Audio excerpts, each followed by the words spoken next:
Oke, assalamualaikum. Di video kali ini kita akan bahas bagaimana caranya menentukan kondisi bersyarat tetapi tidak menggunakan fungsi if ya. Karena fungsi if ini kalau kita gunakan sangat panjang sekali ya, lebih dari 6 mungkin 12 if ya.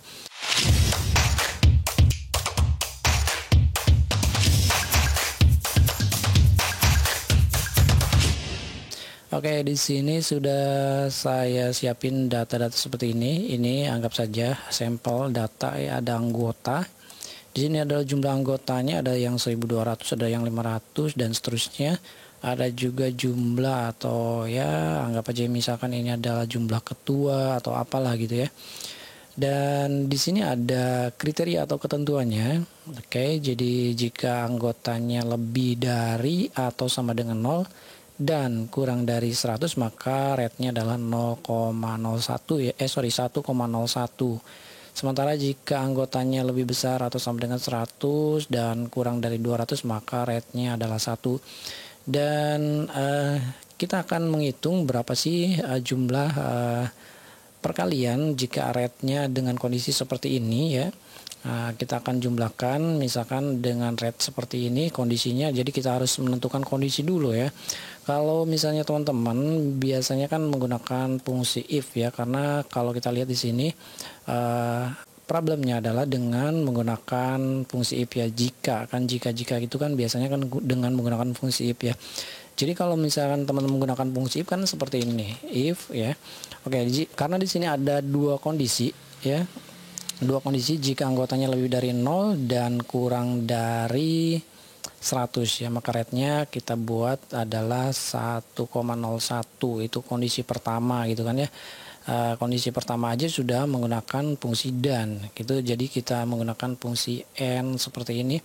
If, nah if-nya di sini ya itu lebih besar atau sama dengan 0. Oke. Kemudian kondisi yang kedua logikal yang kedua adalah jika di sininya ini kan kurang dari 100. Oke, maka nah di sini kita pilih if true-nya, maka rate-nya adalah 1,01 kayak gitu kan. Oke, sekarang ini baru kondisi pertama ya. Lalu untuk kondisi kedua kita lihat di sini, jika anggota berarti kan if lagi, if karena di sini ada dan ya, ada lebih besar sama dengan 100 dan kurang dari 200, berarti kan di sininya ya kita pilih atau tambahkan fungsi and seperti ini. Di sini lebih besar atau sama dengan 100 kayak gini. Kemudian logical test yang kedua di sininya adalah kurang dari 200 kayak gini, maka kita tentukan rate-nya adalah 1 dan seterusnya. Ini baru dua kondisi, ada 3, 4, 5, 6, 7 kondisi. Maka teman-teman rumus if-nya panjang sekali ya. Kalau teman-teman menggunakan fungsi ini lama ya, dan ini nanti belum selesai dengan fungsi if ini karena nanti akan dikalikan dengan yang ini ya. Kita akan menentukan jumlahnya gitu ya. Oke, solusinya seperti apa? Oke, solusinya yang pertama kita bisa menentukan atau dengan menggunakan kolom bantu ya. Kolom bantu itu kita bisa menentukan apakah ini yang 1200 masuknya rate 1,01 atau bukan ya. Dan di sini atau lebih besar sama dengan 100 atau kurang dari 200. Jadi kita tentukan dulu. Nah, di sini teman-teman bisa menggunakan atau menambahkan tabel bantu. Misalkan di sini adalah anggota ya, anggota. Oke, seperti ini. Kemudian di sini adalah anggap aja red gitu kan. Nah, sekarang kita buat di sini anggotanya dari mulai 0 kan. Ini adalah dari 0, kemudian yang kedua karena di sini kan ada 100 ya. Berarti kan kalau ini kurang dari satu kondisi tetapi dua kriteria ya. Lebih besar dari 0, lebih besar sama dengan 0 dan kurang dari 100. Maka di sini juga ada lebih besar atau sama dengan 100. Nah, ini kan batasan logikal pertama, logikal tes yang kedua gitu kan. Jadi di sini teman-teman bisa menggunakan 100 gitu kan. Kemudian kita lihat di sini adalah 200 dan kita lihat lagi ada 500 ya. Nah, caranya seperti ini ya, teman-teman. 700, ada 1000, ada juga 1200 seperti ini.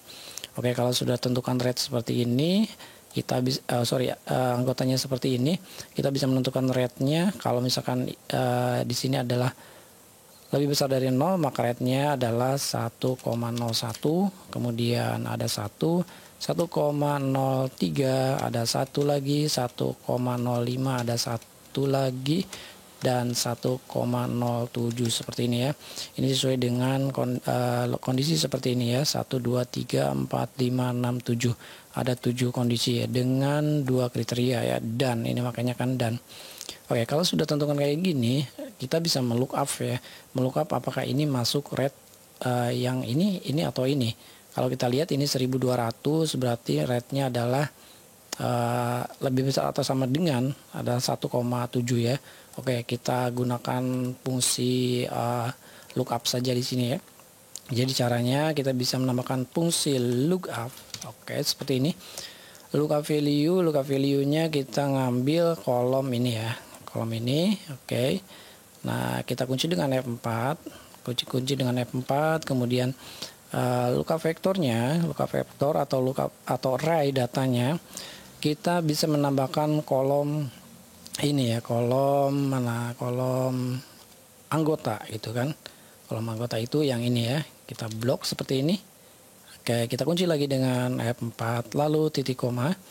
Setelah ini kita ngambil apa, yaitu kita ngambil kolom data yang ini. Nah, yang ini H berapa ini? H3 sampai dengan H10. Oke, seperti ini kita kunci dengan F4. Oke, kita coba enter. Oke, hasilnya adalah 1,07 karena di sini adalah di angka 1200 anggotanya ya. 1200 ini adalah rate-nya 1,07. Oke, kalau sudah kayak gini, teman-teman tinggal tarik saja seperti ini. Nah, seperti ini. Maka kita bisa menentukan, kita bisa melihat hasilnya seperti ini ya. Ini kita bisa lihat-lihat hasilnya. Ini 500 berarti di posisi 1 ya. Ini betul. 1350 di posisi 1,07 ya, karena lebih besar atau sama dengan 1200 kan. Dan seterusnya sampai sini ya.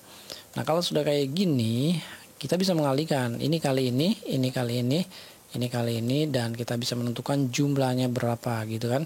Nah, kalau kita buat di sini sama dengan ini, kita kalikan dengan ini, kita enter. Nah, ini adalah jumlahnya. Kalau sudah kita tarik seperti ini, dan kita bisa menentukan jumlahnya.